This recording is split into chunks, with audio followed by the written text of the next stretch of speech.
प्रभु यीशु में प्यारे बहन और भाइयों, आप सबको सलाम। और मुझे उम्मीद होगी कि आप सब लोग कुशल मंगल होंगे और परमेश्वर का धन्यवाद देते हैं कि प्रभु ने हमें एक और समय दिया कि हम उसके नज़दीक आएँ। और आज जितने लोग इस स्टडी में भाग लेते हैं, परमेश्वर उनको बहुत आशीष दे। और मैं आपसे गुजारिश करूंगा कि आप परमेश्वर का संदेश अपने तक ना रखें, बल्कि दूसरों तक बांटने की कोशिश करें, ताकि ज़्यादा से ज़्यादा लोग प्रभु यीशु मसीह के बारे में जान सकें। आइए आज की स्टडी शुरू करने से पहले हम प्रार्थना करते हैं। शुक्र करते हैं खुदावंद आपका एक नई ज़िंदगी के लिए, एक नया समय देने के लिए। हम आपके शुक्रगुजार हैं खुदावंद कि आपने हमको एक ज़िंदा परमेश्वर प्रभु यीशु मसीह दिया, जो कि हमारे उद्धार करता है। खुदावंद हम आपका धन्यवाद देते हैं कि आपने हमको अपने परिवार के अंदर चुना। खुदावंद हम आपका धन्यवाद देते हैं तमाम आशीषों के लिए जो आप अपने लोगों को देते हैं खुदावंद, जिनका विश्वास आप पर है। जहाँ कहीं भी आपके लोग हैं खुदावंद, उन सब के ज़रिए प्रभु आपके नाम की महिमा हो। हम विनती करते हैं परमेश्वर कि जितने लोग इस स्टडी में भाग लेते हैं परमेश्वर, आप उनको आशीष दें। उन सब के परिवारों पर आपकी आशीष रहे खुदावंद। और दुआ करते हैं खुदावंद कि तमाम जहान में शांति स्थापित हो, ताकि सब लोग भाईचारे से अपने जीवन को जी सकें। प्रभु जी, अपनी गलतियों के लिए माफ़ी मांगते हैं। इस स्टडी पर आपकी बरकत चाहते हैं और ये प्रार्थना मांगते अपने उद्धारकर्ता प्रभु यीशु मसीह के नाम से, आमीन। मैं आज की स्टडी शुरू करने से पहले आपके सामने एक ज़बूर गाऊंगा। साम 1 भजन 1 है, क्या ही मुबारक है वो आदमी,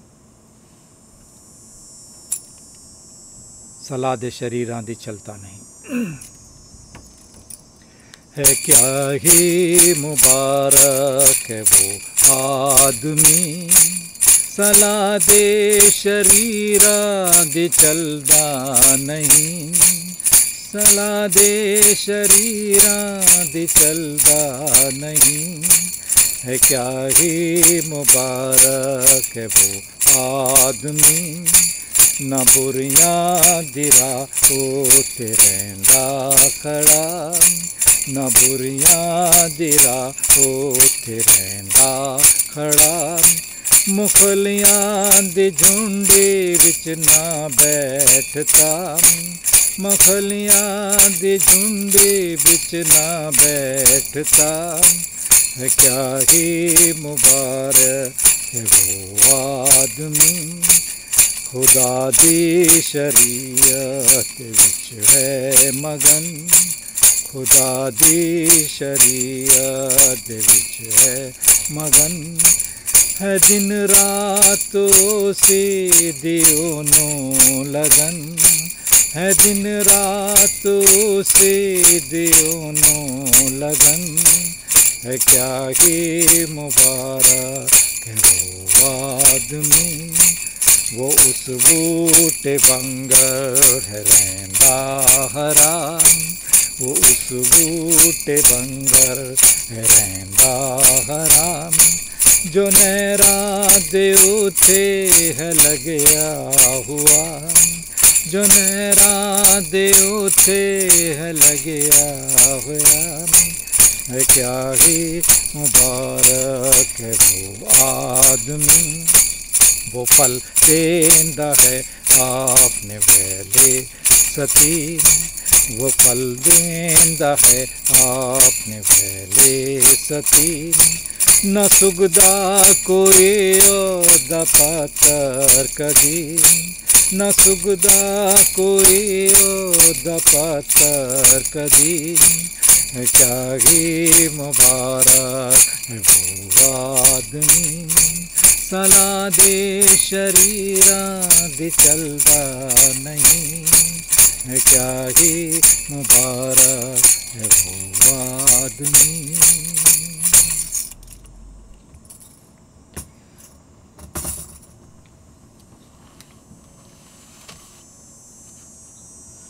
प्रभु यीशु में प्यारे बहन और भाइयों, आज के जो हमारा लॉर्ड्स डे 12 है, प्रभु का दिन 12, लॉर्ड्स डे 12, उसकी जो स्क्रिप्चर रीडिंग्स हैं वो हमने पुराने नियम में से और नए नियम में से ली है।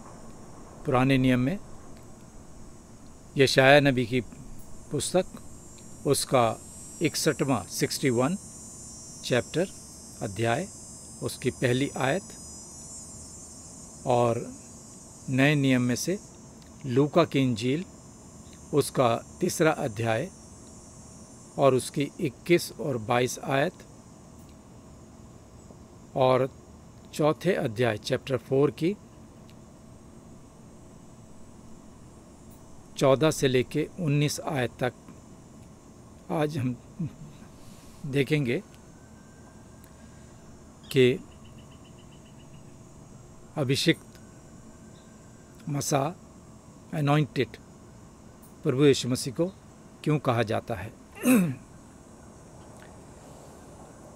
When we confess Jesus is the Christ, the anointed one,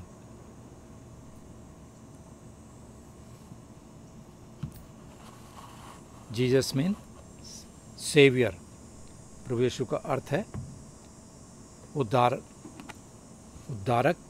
या उद्धारकर्ता, और ये हमने पिछले हफ्ते पढ़ा था कि उद्धारकर्ता और उद्धारक क्या है। मैं आपके सामने यशायाह नबी की पुस्तक, उसका 61वां अध्याय और उसकी पहली आयत पढ़ूंगा। लिखा है, प्रभु यहोवा का आत्मा मुझ पर है, क्योंकि यहोवा ने सुसमाचार सुनाने के लिए मेरा अभिषेक किया, और मुझे इसलिए भेजा है कि दुखी मन के लोगों को शांति दूं, कि बंधुओं के लिए स्वतंत्रता का और कैदियों के लिए छुटकारे का प्रचार करूं।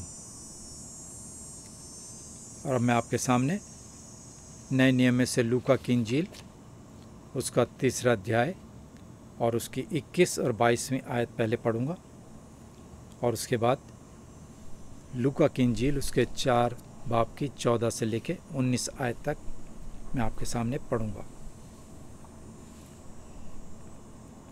लूका की इंजील, उसका 3रा अध्याय 21 और 22वीं आयत। जब सब लोगों ने बपतिस्मा लिया और यीशु भी बपतिस्मा लेकर प्रार्थना कर रहे थे, तो आकाश खुल गया और पवित्र आत्मा शारीरिक रूप में कबूतर की नाई उस पर उतरा, और ये आकाशवाणी हुई कि तू मेरा प्रिय पुत्र है, मैं तुझसे खुश हूँ। अब मैं आपके सामने लूका की इंजील 4 अध्याय, उसकी 14 से 19 आयत तक पढ़ूंगा। फिर यीशु आत्मा की सामर्थ से भरे हुए गलील को लौटे, और उसकी चर्चा आसपास के सारे शहर में फैल गई, और वो उनके आराधनालयों में उपदेश करता रहा, और सब उसकी बड़ाई करते थे। और वो नासरत में आया, जहाँ पाला पोसा गया था, और अपनी रीति के अनुसार सबत के दिन आराधनालय में जाकर पढ़ने के लिए खड़ा हुआ। यशायाह भविष्यद्वक्ता की पुस्तक उसे दी गई, और उसने पुस्तक खोलकर वह जगह निकाली जहाँ ये लिखा था कि प्रभु का आत्मा मुझ पर है, इसलिए कि उसने कंगालों को सुसमाचार सुनाने के लिए मेरा अभिषेक किया है और मुझे इसलिए भेजा है कि बंधुओं को छुटकारे का और अंधों को दृष्टि पाने का सुसमाचार सुनाऊं और कुचले हुओं को छुड़ाऊं और प्रभु के प्रसन्न रहने के वर्ष का प्रचार करूं। ये खुदावंद का वचन है। खुदावंद का धन्यवाद हो।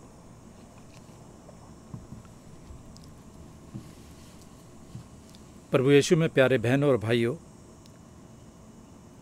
जैसा कि मैंने अभी शुरू में आपसे कहा कि यीशु का अर्थ है उद्धारक या उद्धारकर्ता।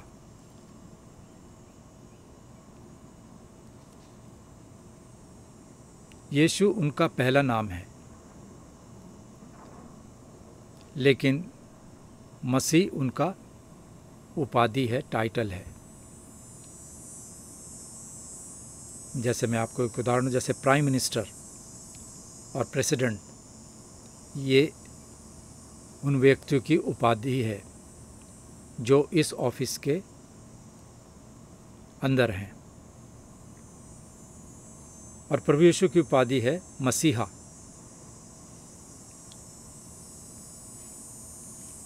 ताकि वो अपने लोगों यानी विश्वासियों को उनके पापों से बचाने के लिए अपने मिशन को अंजाम दे सके। हम ये कबूल करते हैं, स्वीकार करते हैं कि प्रभु यीशु मसीह हैं जिन्हें अभिषेक किया गया।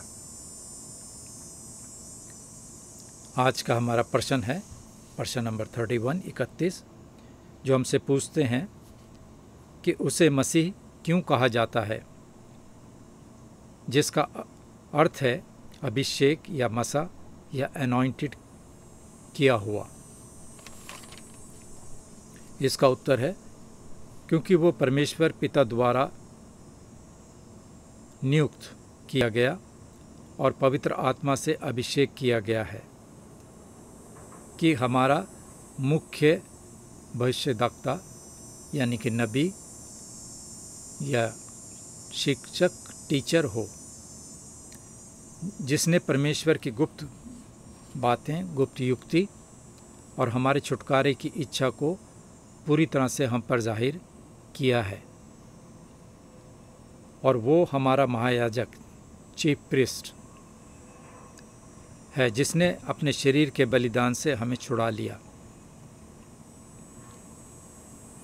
और निरंतर यानी हर समय हमारे लिए परमेश्वर से विनती करते हैं, प्रार्थना करते हैं।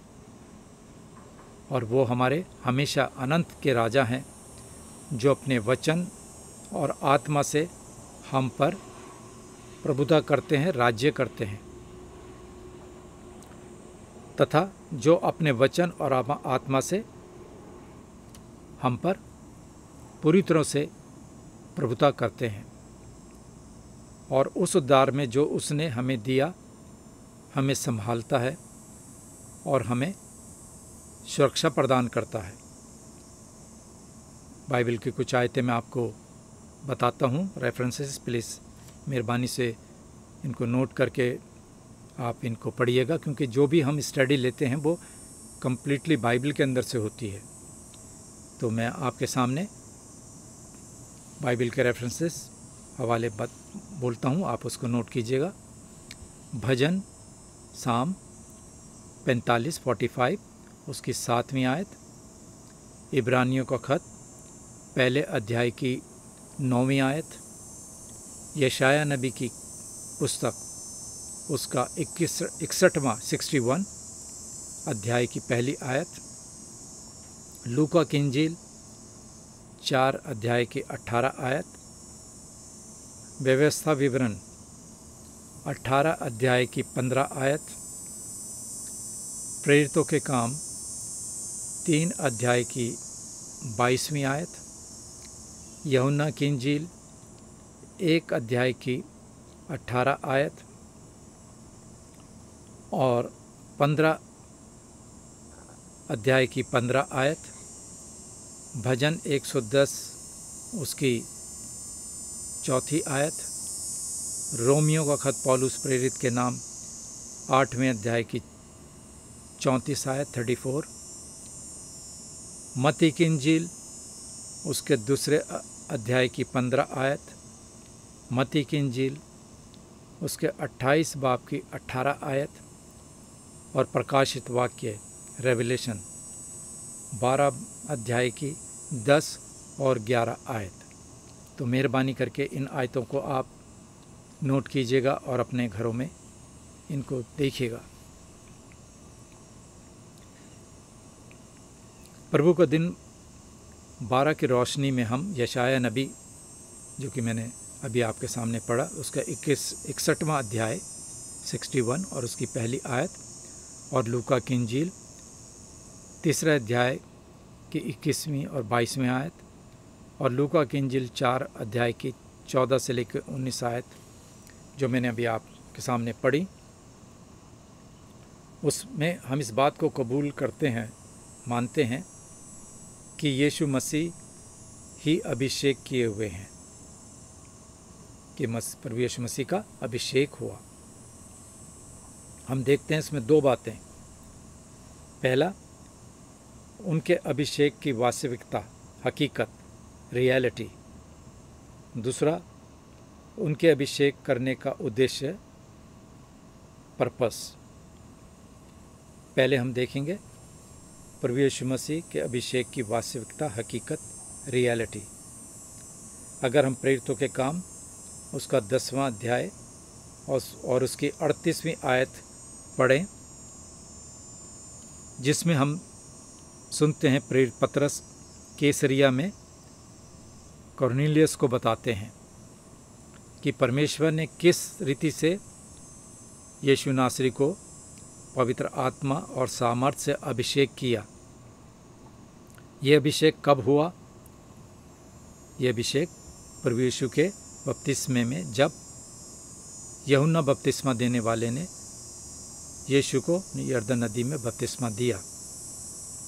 हम लूका की इंजील उसका 3 बाब की 21 और 22 आयत में पढ़ते हैं, और लिखा है, जब सब लोगों ने बपतिस्मा लिया और यीशु भी बपतिस्मा लेकर प्रार्थना कर रहे थे, तो आकाश खुल गया और पवित्र आत्मा शारीरिक रूप में कबूतर की तरह उस पर उतरा, और ये आकाशवाणी हुई कि तू मेरा प्रिय पुत्र है, मैं तुझसे खुश हूँ। प्रभु यीशु अपने बपतिस्मे में, इस बात को नोट कीजिएगा कि प्रभु यीशु अपने बपतिस्मे में मसीह नहीं बने, बल्कि वो जन्म से, सृष्टि के आरंभ से ही मसीहा थे। लेकिन उनके बपतिस्मे में प्रभु यीशु को उनके काम के लिए अधिकारी का, उनको एक अधिकार दिया, पर अलग कर दिया गया, उनको मुकर्रर किया गया, मसा किया गया, क्योंकि वो पापियों को बचाने के लिए पवित्र आत्मा द्वारा सुसज्जित भी किया गया था। प्रभु यीशु मसीह हम पापियों को बचाने के लिए आए थे। अजीजों, तो हम कैसे जानते हैं कि वो परमेश्वर पिता द्वारा ठहराया गया था? ये एक प्रश्न है। और पापियों को बचाने का अपना आधिकारिक कार्य शुरू करने के लिए पवित्र आत्मा से अभिषिक्त, अनॉइंटेड किया गया था। हम देखते हैं कुछ समय बाद प्रभु यीशु आराधनालय में लोगों को समझाने लगे। अगर हम लूका की इंजील उसके 4 अध्याय और उसकी 18 आयत पढ़ें, तो हमें पता चलता है कि प्रभु का आत्मा, लिखा है, प्रभु का आत्मा मुझ पर है, इसलिए कि उसने कंगालों को सुसमाचार सुनाने के लिए मेरा अभिषेक किया है, और मुझे इसलिए भेजा है कि बंधुओं को छुटकारे का और अंधों को दृष्टि पाने का सुसमाचार का प्रचार करूं, और कुचले हुओं को छुड़ाऊं। इसके बाद हम देखते हैं कि प्रभु यीशु ने पुस्तक बंद करके वहाँ के सेवक के हाथ में दे दी और वो बैठ गए। यीशु ने खुद को ये दिखाते हुए कि वे खुद यशाया नबी की भविष्यवाणी को पूरा करते हैं।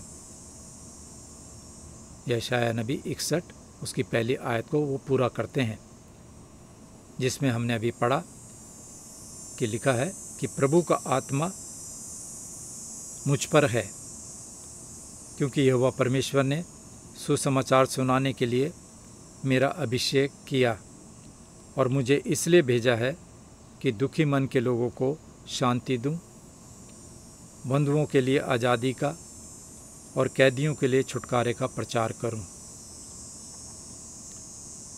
इसे हम पहले से ही पुराने नियम में इस अभिषेक की जड़ों को देखते हैं।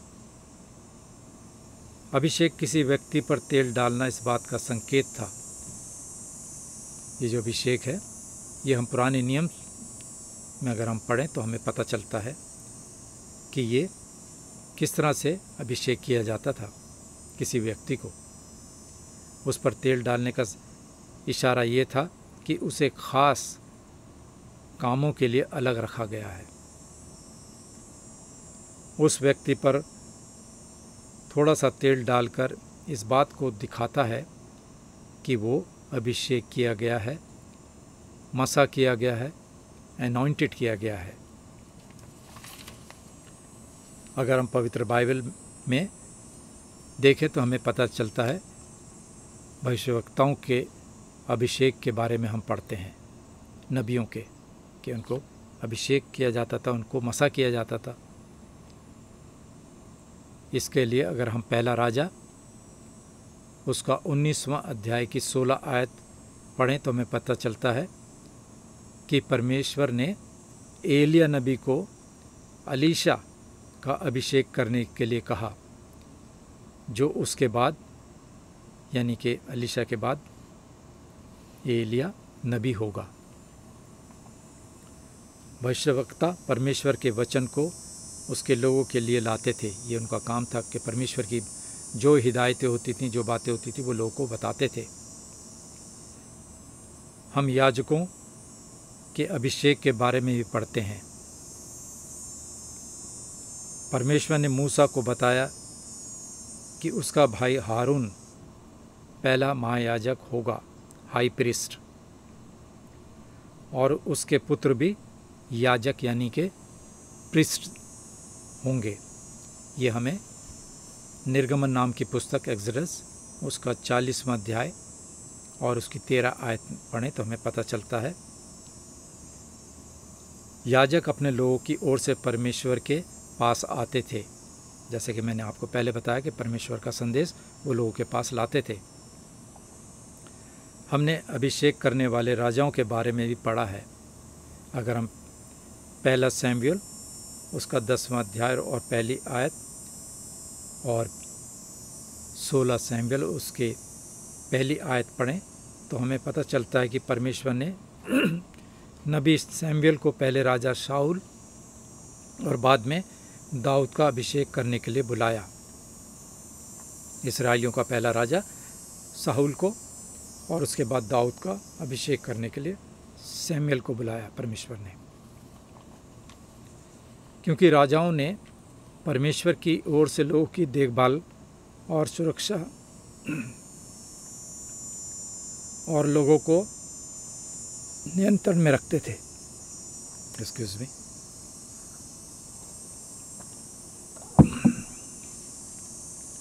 क्योंकि राजाओं की जिम्मेवारी होती थी कि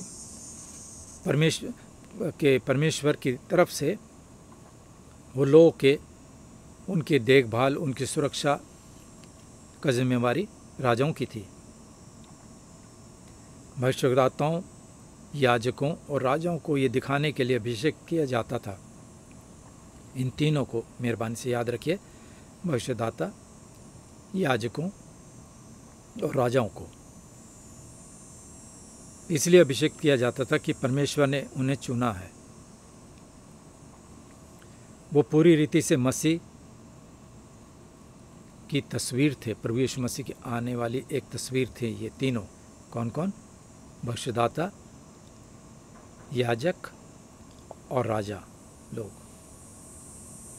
ये परमेश्वर की योजना थी कि उसका पुत्र अभिषिक्त मसीह होगा। अगर हम मत्ती की इंजील उसके 12वें अध्याय की 18 आयत और यशाया नबी की पुस्तक उसके 42 बाब की पहली आयत में हम पढ़ते हैं, और लिखा है कि देखो ये मेरा सेवक है जिसे मैंने चुना है, मेरा प्यारा जिससे मेरा मन खुश है। मैं अपना आत्मा उस पर डालूंगा। प्रभु यीशु का अभिषेक मनुष्य द्वारा नहीं बल्कि परमेश्वर द्वारा किया गया था। प्रभु यीशु का अभिषेक तेल से नहीं बल्कि पवित्र आत्मा के साथ किया गया था। ये वो सच्चाई है जिसे भविष्यदाता यानी पैगंबर, याजक और पुराने नियम के राजाओं ने पूरा भास दिया था इस बात का। और आज का मेरा कन्फेशन, और मैं इस बात को स्वीकार करता हूँ कि मुझे अपने अज्ञान, इग्नोरेंस से बचाने के लिए एक ख़ास पैगंबर, प्रॉफिट की ज़रूरत है। मुझे एक याजक, प्रीस्ट की ज़रूरत है, क्योंकि मैं पापी और दोषी हूँ और मेरी जगह किसी को मरने की ज़रूरत है। मुझे एक राजा, किंग की ज़रूरत है, आवश्यकता है, क्योंकि मैं असहाय हूँ, हेल्पलेस हूँ। मुझे एक ऐसे की आवश्यकता है जो मेरी रक्षा कर सके और मुझे बचा सके। परमेश्वर का पुत्र, परमेश्वर का चुना हुआ सेवक है, और वो है हमारे प्रभु यीशु मसीह। उसने मुझे और आपको बचाने के लिए उनका अभिषेक किया है परमेश्वर ने। बहनों और भाइयों, अब हम अपने दूसरे पॉइंट पर आते हैं, और वो है उसका अभिषेक करने का उद्देश्य क्या है, पर्पस क्या है। हम अपने उत्तर 31 में इस बात को मानते हैं कि वो एनॉइंटेड है, अभिषिक्त है। वे हमारे मुख्य पैगंबर यानी कि चीफ प्रॉफिट और टीचर होने के लिए अभिषिक्त हैं, और हमारे एकमात्र महायाजक, हाई प्रीस्ट हैं। वो हमारा हमेशा का राजा है। He is our eternal king. उत्तर 31 में हम मानते हैं कि प्रभु यीशु हमारे उद्धार के विषय में परमेश्वर की गुप्त सलाह और इच्छा के बारे में हमें पूरी तरह से बताते हैं। हमारे उद्धार के बारे में और परमेश्वर की जो गुप्त सलाह और इच्छा है उसके बारे में खुदावंद यीशु मसीह हमारे को बताते हैं। पुराने नियम में परमेश्वर ने अपने लोगों के लिए अपने आप को जाहिर करने के लिए और अपने वचन के ज़रिए से अपनी आवश्यकता को जाहिर करने के लिए भविष्यदाताओं यानी नबियों को भेजा। लेकिन परमेश्वर ने अपने सभी लोगों को दिखाया कि एक बड़ा और आदर्श नबी आएगा। प्रभु यीशु मसीह की तरफ इशारा था, और परमेश्वर के लोगों से बात की और बताया, तेरा परमेश्वर यहोवा तेरे बीच से यानी तेरे भाइयों में से मेरे समान एक नबी को उत्पन्न करेगा, तू उसी की सुनना। अगर हम व्यवस्था विवरण डिटरनॉमी उसका 18वां अध्याय और 15 आयत पढ़ें तो हमें इस बात का पता चलेगा कि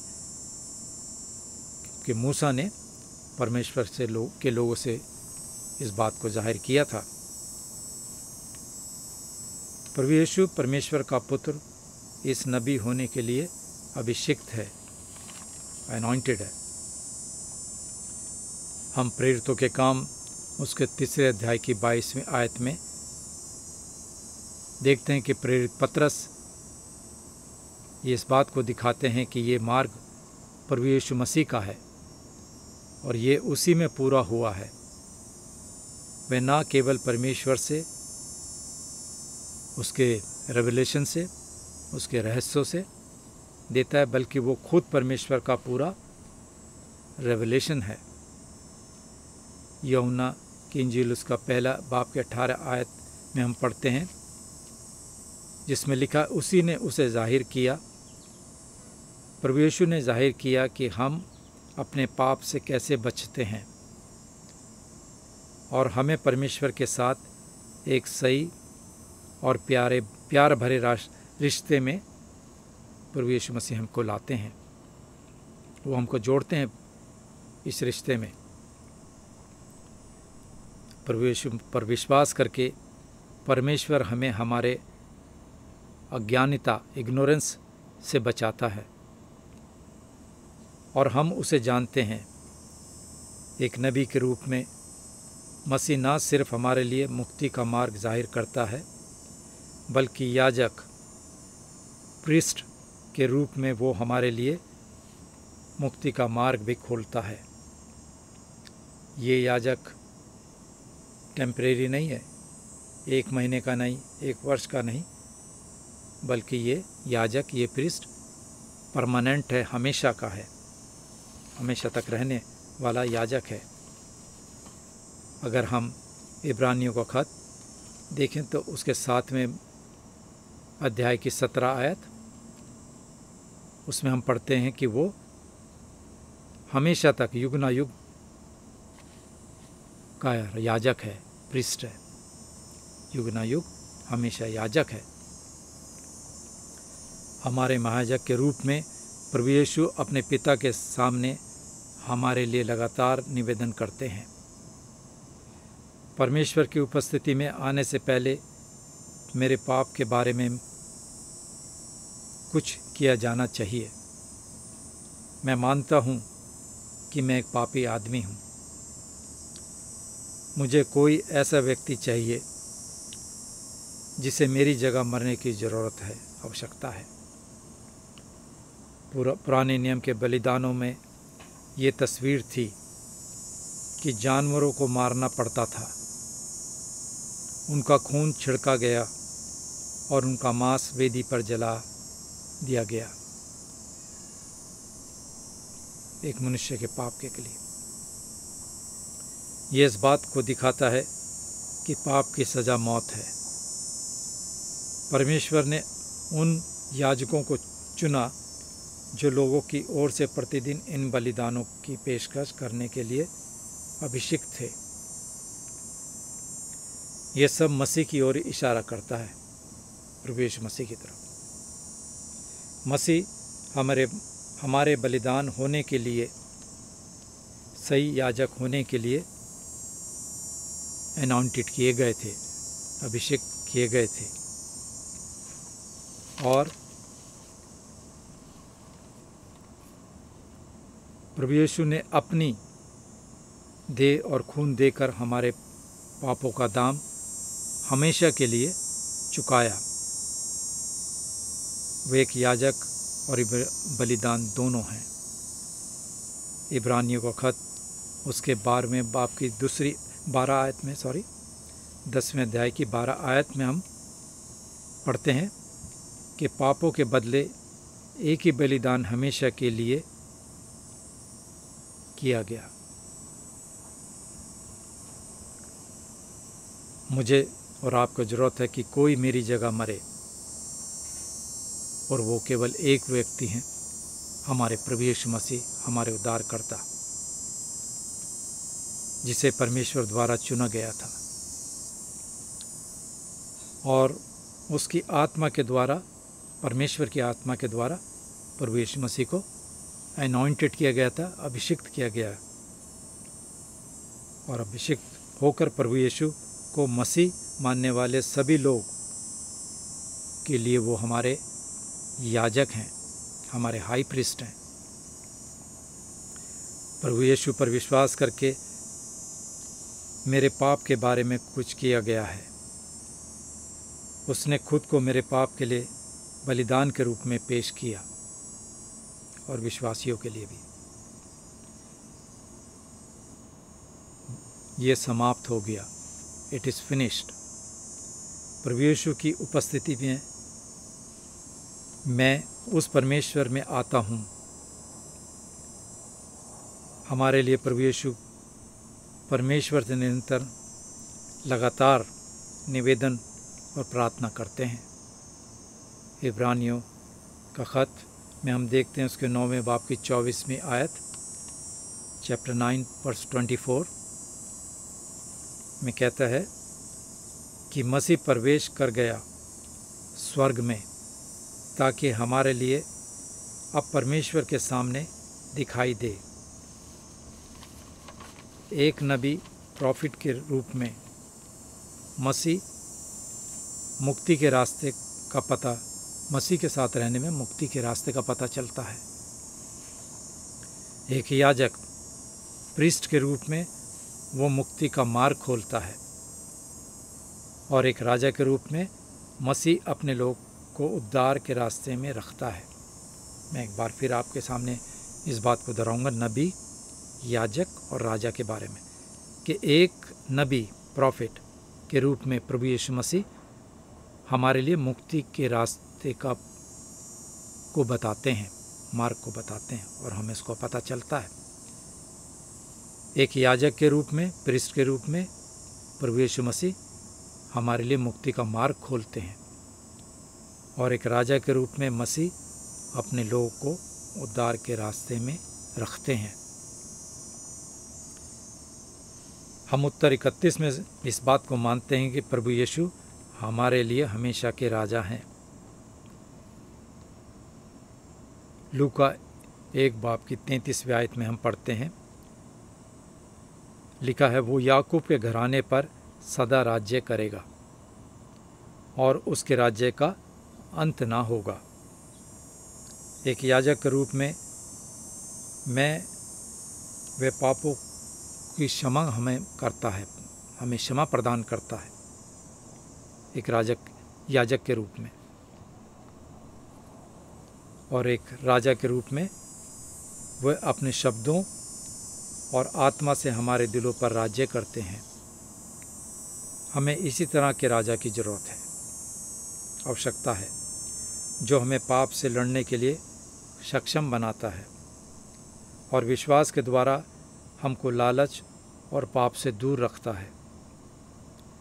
वह हमें पाप न करने की शक्ति देता है। कुरिन्थियों के नाम पौलुस प्रेरित की पत्री उसके 4 बाब की 20वीं आयत में लिखा है, क्योंकि परमेश्वर का राज्य बातों में नहीं परंतु सामर्थ्य में है। वो हमारी रक्षा करता है और हमारे को जीते हुए उद्धार में रखता है। इसके लिए मसीह का अभिषेक किया।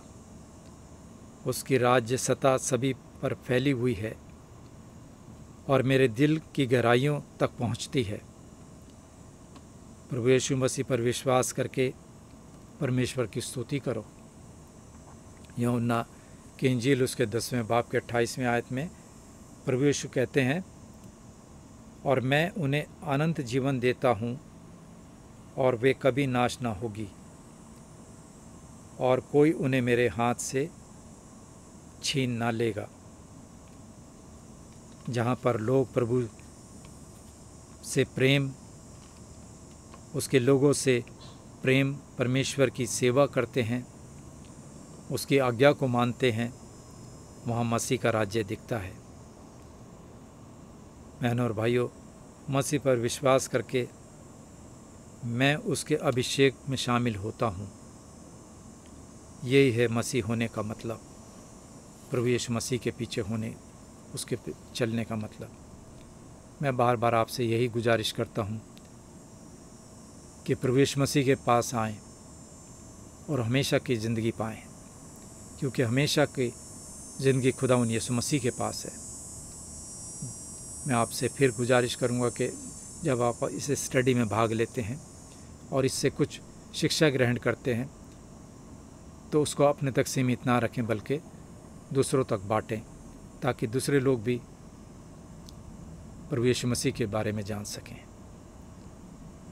हम परमेश्वर का धन्यवाद देते हैं कि उसने आज हमें ये मौका दिया और प्रार्थना करते हैं कि सबके परिवारों में सुख शांति हो, और दुआ करते हैं जो बीमार हैं, जो दुखी हैं, परेशान हैं, खुदावंद उनको तसल्ली दे, क्योंकि सच्ची तसल्ली खुदावंद यीशु मसीह के पास है।